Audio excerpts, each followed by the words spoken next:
Nagbabalik na naman ang inyong tagapaglingkod ng mga balita at bawang katotohanan lamang. Naging mainit nga na usapin sa mundo ng social media.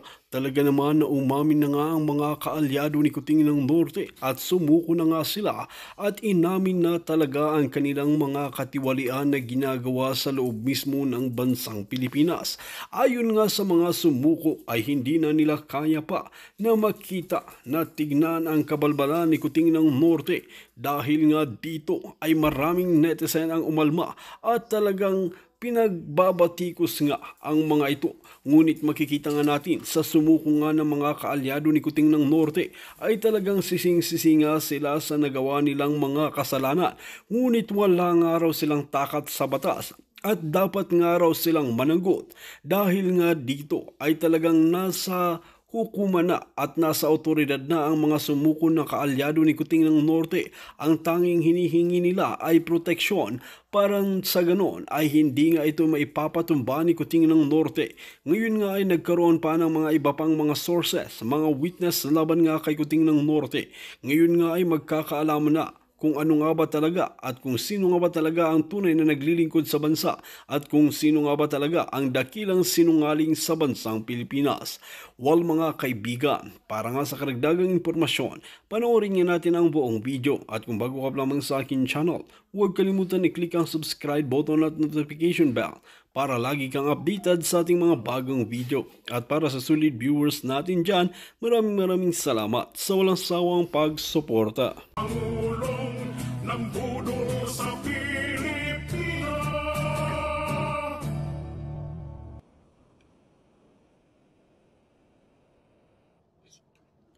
Alright, hello mga palangga, kumusta kayong lahat? Ayan, at ang ating alindog ay nagbabalik. Pero bago tayo magtuloy-tuloy na naman ang ating diskusyon dito, hayaan nyo munang i-promote natin ang ating Sendwave app. Mabilis, ligtas, magpadala ng pera sa Pilipinas. Gamitin lamang ang promo code Maharlika so you'll get extra credit. Kaya naman kung ikaw nasa US, UK, Canada, and of course Europe, mag-download ka na para bonggang-bongga. Okey-doke, how are you my darling Clementine? Namimiss niyo ba ang aking alindog? Oh my goodness. Then Scorpion, Julius Jao na laging nandiyan. Sally Kigochi na laging nagmamaganda like me. Of course, ayun naman pala. Shalom, si Mary Lane. Thank you, Prinsipe. Nako, ang ganda ng hat. Ayan. Gusto niyo ba maka-avail niyan? Okay, to be announced. Alright, matagal ko ng hat itong iniingat-ingatan. I surely vote and campaign for Attorney Vic Rodriguez, sabi ni Ion de los Reyes. Anong gusto niyo unahin natin mga palangga?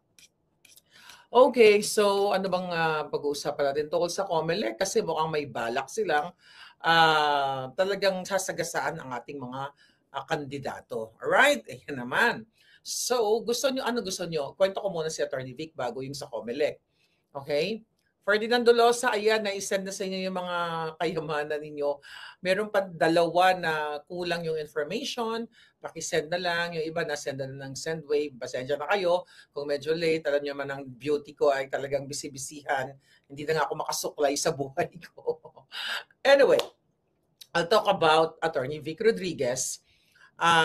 Sa mga hindi pa nakakaalam, pumunta po si Attorney Vic dito kasi nagkaroon tayo ng event. Book signing actually noong January 12, Sunday dito sa Amerika.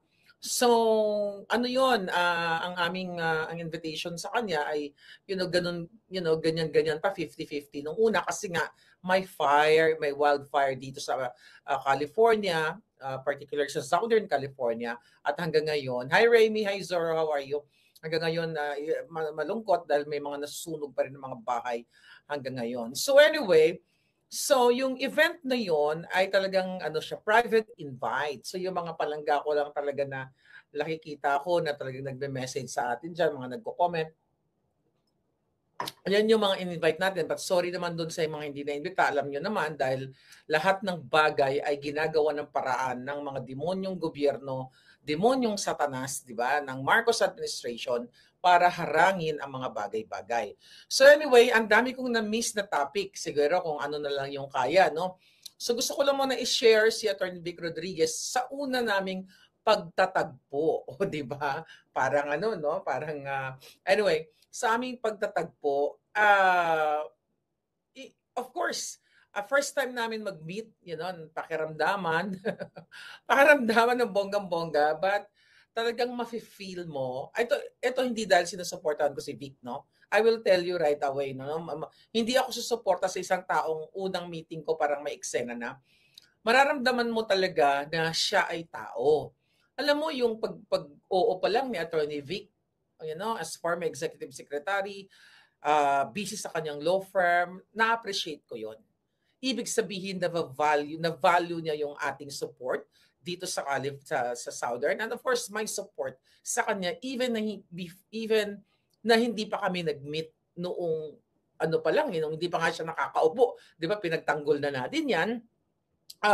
Dahil na hindi siya nararamdaman, dahil alam ko dahil si Lisa Tanas mismo at ang kampo niya ay ini-influensya ako para sirain si Vic Rodriguez. So nung na-meet ko na si Attorney Vic, yan, may mga video kami, pa-reel kami. Nararamdaman mo yung pagiging seryoso sa trabaho, seryoso sa prinsipyo, sa pakikipaglaban, but at the same time down to earth. So na medyo seryoso si Attorney Vic. Pero dahil makukulit kami, ayun, talagang nagtsikahan na kami, kwentuhan, high school days, mga ganon. So may nagsabi sa akin, actually shout out kay Pam at saka kay Marlon ng third floor. Talagang tsaka may iba pang nagsabi sa akin na very close kay Attorney Vic na kumbaga titimplahin niya muna kung ito bang taong to ay sincere like me o baka ginagamit ko lang siya or may mga ganon, di ba? So naramdaman ko talaga na down to earth siya even though sa kanyang status, wala yun yung status niya as former executive or brilliant lawyer, wala talaga sa kanya eh. Parang siguro pag nagtagal-tagal pa tayo, nagtagal-tagal ka pa dito, Attorney Vic, talagang nandoon na yung parang magbarkada na eh. Kasi may friend si Attorney Vic na na-meet din namin. Shoutout kay Mikey. Ay talagang nakakatuwa dahil sobrang kwentuhan namin, parang matagal na kami, parang long lost friends. 'Di ba? So anyway, number one na dapat nyong malaman sa kanya na hindi ko to malalaman kung hindi kami nag-meet up in person. Ayan, maka-witness yung aking mga friends. At kayo, yung mga pumunta pala, thank you so much Palangga. I love you guys. Yung mga pictures natin, antayin nyo lang, ngarag-garag pa ako ha. Pinagsasama-sama pa natin. But anyway, okay. Number one, kung bakit ako ay namangha kay Attorney Vic, hands-on sa family. Paano yung hands-on sa family at mapagmahal sa pamilya? You know what? Pagpasok, kasi kasama kami sa car, drive namin siya, we drive around, ganyan-ganyan. Pag bago pumasok sa school, minomonitor yung mga bata. Yung family, number one factor yun sa akin. Na ibig sabihin, even though you are so busy, di ba? Busy ka dito, magkaibang time zone, talagang yung anak mo, anak, papasok ka na, ganito, mag-ingat ka, ganon. Then, wife, of course. Family, ganyan. Yun ang importante sa isang leader na inaalagaan or priority niya yung family. Ibig sabihin, yung mga corrupt, priority din naman nila yung family nila Pero ang priority nila is to magnakaw ng magnakaw. Alright? So, yun ang nakita ko. Then, ang family talaga sa akin yung sobrang solid. Kasi kapag may ganun ng klaseng leader na sobrang solid, at the same time, hindi naman kawatan. At by the way, first time sa Rodriguez family, I believe, hindi ako nagkakamali, na may papasok sa politika. So I think we need fresh ones, ika nga. Fresh ones, fresh names, fresh minds, ganon. So ngayon, yun nga, down to earth, makipag-usap, hindi lang siya syempre katulad ko. Alam niya naman ako, parang kahit tulog nagsasalita. Syempre, lalaki yun. At saka, iba-ibang personality. But, once na ma-feel, na nagkahulugan na kayo lang loob, ayun, magkikwento sa Attorney Vic. Nakakatuwa. Talagang, nagpumunta kami sa bar, kumain kami, nag-drive kami, nag-coffee kami, ganyan-ganyan. Then, what else? Yung prinsipyo niya. Yung mga napagkwentuhan namin, na talagang, yun na nga, isa talaga sa dahilan na hindi niya nasiniksik ang sarili niya sa Marcos Bangag administration dahil nga hindi niya nakaya yung mga nangyayari. Actually, nakalagay naman po yan lahat sa book eh. 'Di ba? Tapos, sabi niya sa akin, pareho kami ng hugot eh. Sabi niya sa amin, ako baga, ang nakakalungkot na nangyari, 'di ba? Bilang sumuporta kay Bangag, yun yung mga taong tumulong kay Bangag, kay Marcos Jr. Tapos nung nanalo na, tumatawag kay Attorney Vic kasi yung iba nanghihingi ng tulong like medical, hindi mismo sa kanila pero sa mga kabarangay, kaibigan, ganyan. Nang wala na eh.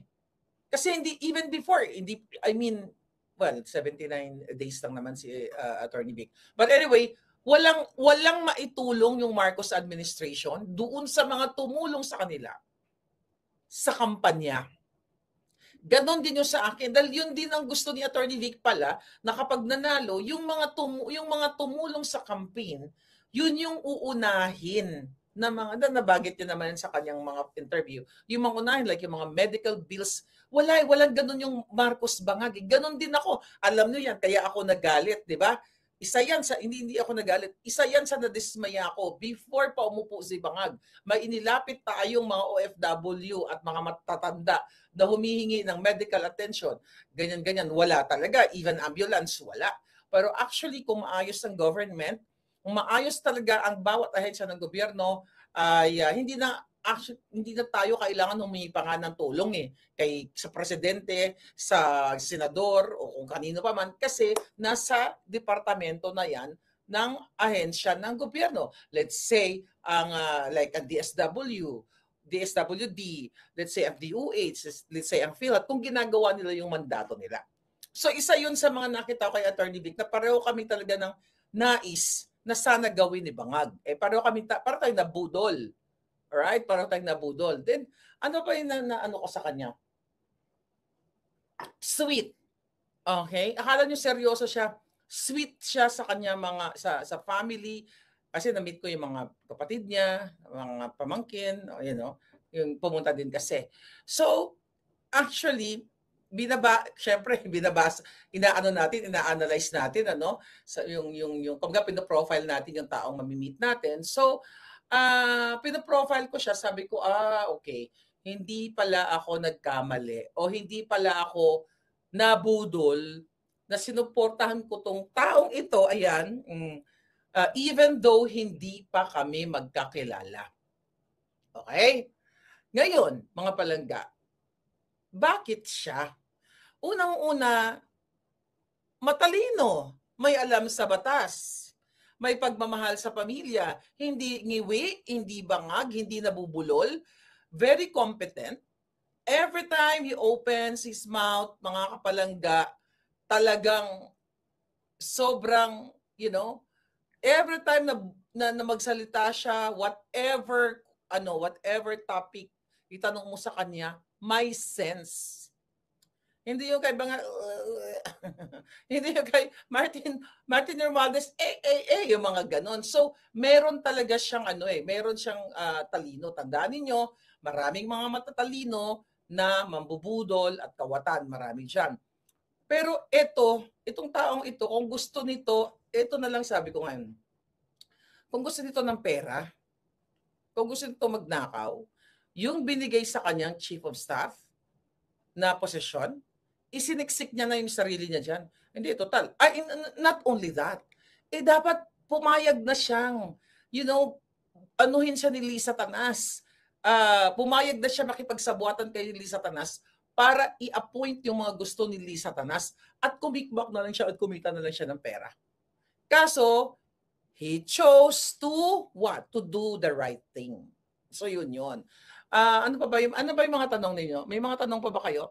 Okay? We need new and fresh brain dyan sa Senado Palangga, sabi ni Feli Aplen. Ayun na nga. So for 3 days na kami magkakasama at napangiti naman namin si Attorney Vic, lalo na yung kanyang kaibigan na si Mikey. Talagang nakakatuwa para kami magbabag. Kasi halos 1 taon lang ang tanda ni Attorney Vic sa akin. So definitely, pareho kami ng era. O, di ba? ng kadalakihan. So ngayon, hi Bega Warp, how are you? Okay, I'll talk more about Attorney Vic, pero ngayon ang topic natin ay later siguro, si Comelec may balak. Okay, recently mga kababayan, okay, mga palangga, dahil na-miss na yung alindog ko, right? Comelec na muna tayo bago tayo mag-comment dun sa INC. Dahil late na ako, no? So, okay. So ngayon, mga kababayan, dali lang. Nalaglag. Okay, nag-release ng TRO, right? Okay, ito. Okay, nag-release ng TRO, Temporary Restraining Order, ang Supreme Court, okay, sa Comelec na kung saan pinatitigil ang pag-imprenta ng mga balota sa kadahilanan na mayroong nag-apila, okay, na mga kandidato na kinonsider ng Comelec as nuisance candidate. Ngayon, according to ayon sa what do you call it? Ayon sa Comelec, mga kababayan, okay, here we go.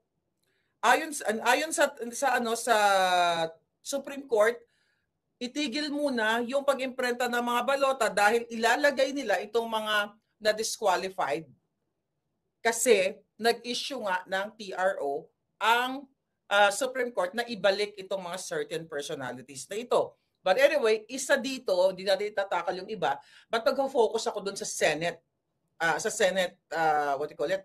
Sa aspirant for senator. Merong isa na, ito yung pangalan niya. Tignan natin si Palangga. Okay, here we go. Alright, here we go. So nagbigay ng statement ng statement ang Comelec actually patungkol dito sa TRO na inisyu nung January Teka, malabo mata ni Inday. Dated January 14. Okay? Na papatigil muna ang pag-imprenta ng mga balota kasi nga baka idagdag itong si certain senator aspirant na ito. Ngayon, mga kababayan, eto yung nakakagalit. First, bakit bago sana mag-imprenta ng balota, okay, nagidagastos ang pera ng bayan, mga palangga, natin. Okay, hindi pa tayo na okay. Okay, yan. Okay, bago sana mag-imprenta ng balota ang Comelec at magsayang ng pera ng bayan, sinigurado muna nila na yung nakalagay dito sa balotang ito, sa balotang yan, kung sino-sino yung mga sure na kandidato, dapat pinag-aralan nila. Ang buwaka ng Genemes na si George Garcia at mga kampon niya, okay, unang-una ay nagpa-imprenta na ng 6 million copies. How much is 6 million copies times 22 pesos? Wala pa yung mga kickback doon o yung mga overtime payment doon sa mga tao na nagtrabaho, which is yung sabi ni George Garcia.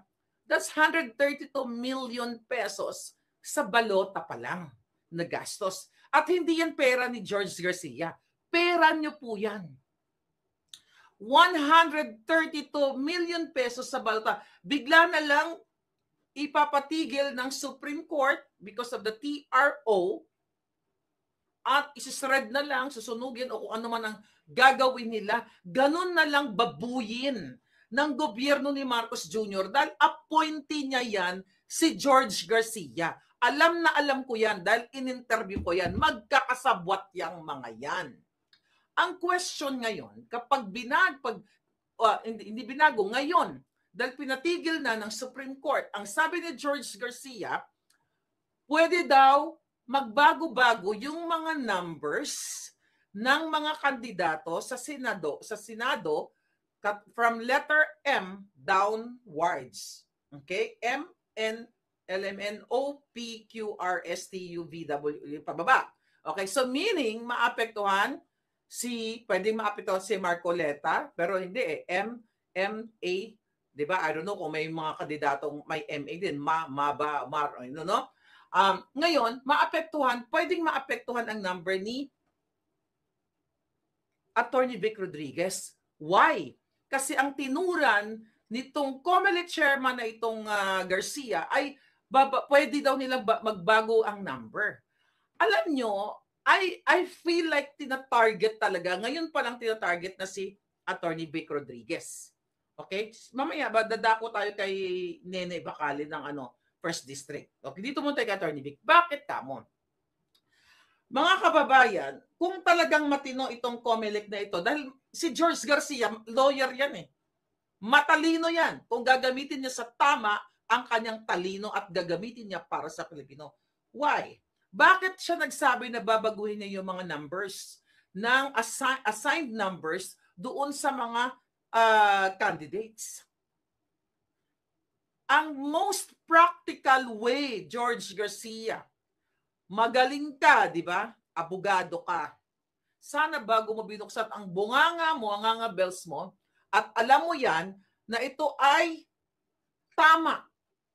Na ilagay kung sino man yung pangalan, hindi na importante kung anong pangalan ng senador na yon, senatorial candidate na yon, na nag-apila or nag-file ng complaint nga sa Supreme Court, kaya ngayon pinagbigyan at ipasok yung pangalan niya. So George Garcia, makinig ka.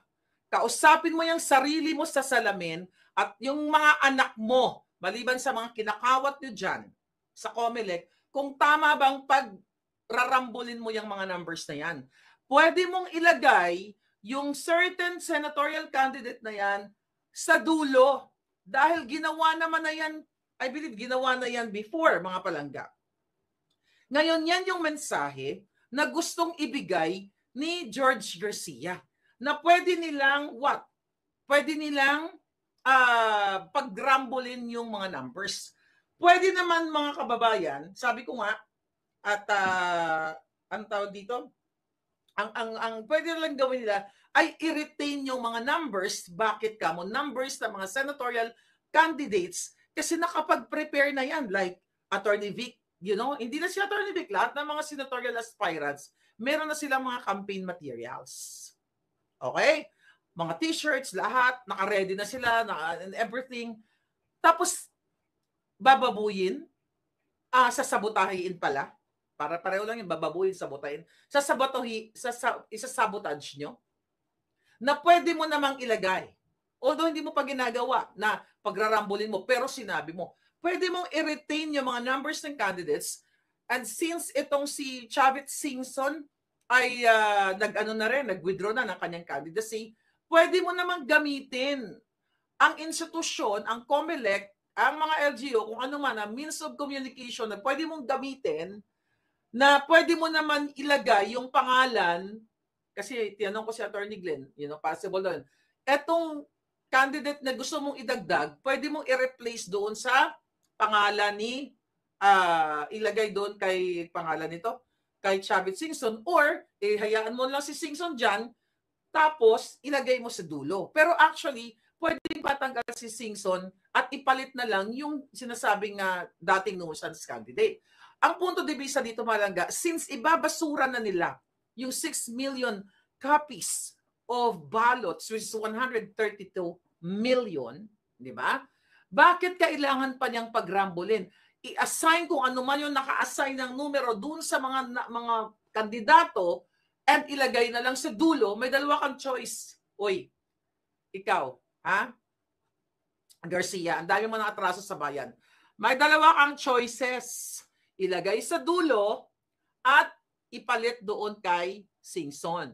Total, isa lang naman yung ilalagay mo.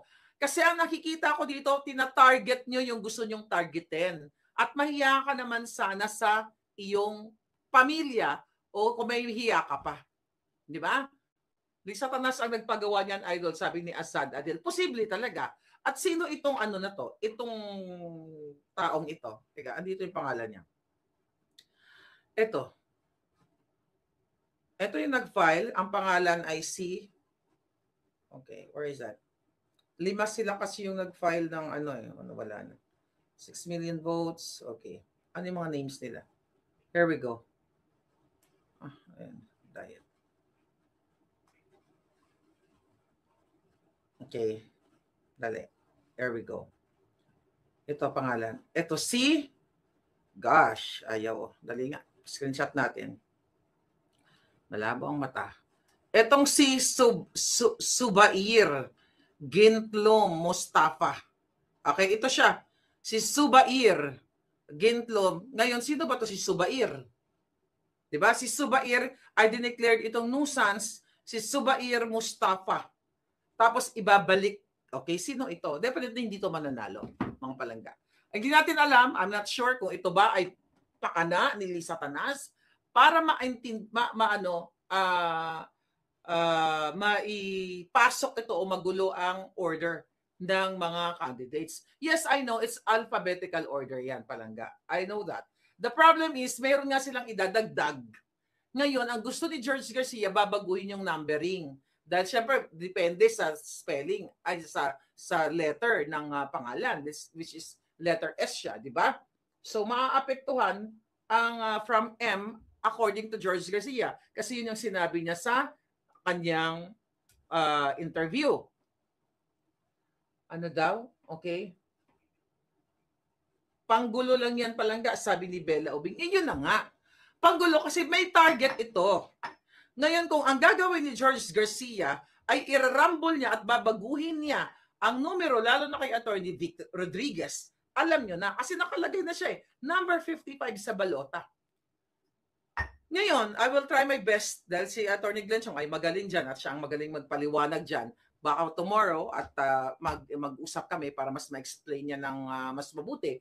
Pero sa aking payak na pangunawa dito, na pwedeng ilagay sa dulo ang pangalan. Kasi isa lang naman ito eh. At in the first place, alam naman niya may mga nagre-reklamong ito. Bakit nag-imprenta na ng balota? Na pwede naman pala nila i-cancel lahat ng 6 million ballots na yon. Imagine mo, 130 million pesos. Pera nyo yun, mga kababayan. Pera ng taong bayan. Ganon-ganon na lang nila lustayin ang pera ninyo. Then, ni isa sa Huwad Committee, walang gusto mag-imbestiga. Paakit nangyari yan? Bakit nagpa-imprenta ang COMELEC na wala pa palang finality? Meron pa palang umaapela sa Supreme Court. Di ba? So yun yung kailangan i-echo natin at bombahin nyo ng comment si George Garcia at COMELEC. Na sabihin nyo sa kanila, hindi uubra yung balak mo. Ilagay mo yung candidate na yon sa dulo. Kung matino siya at para sa Pilipino o wala silang tina-target, ever since, hindi naman para sa Pilipinas. Kung wala silang tina-target na tao. Kasi obvious na mayroon silang gustong tamaan. Di ba? Obvious na obvious yan, mga palangga. Now, let's compare again. 132 million na niha-niho, walang ginagawa ang Huwad Committee, pero i-compare nyo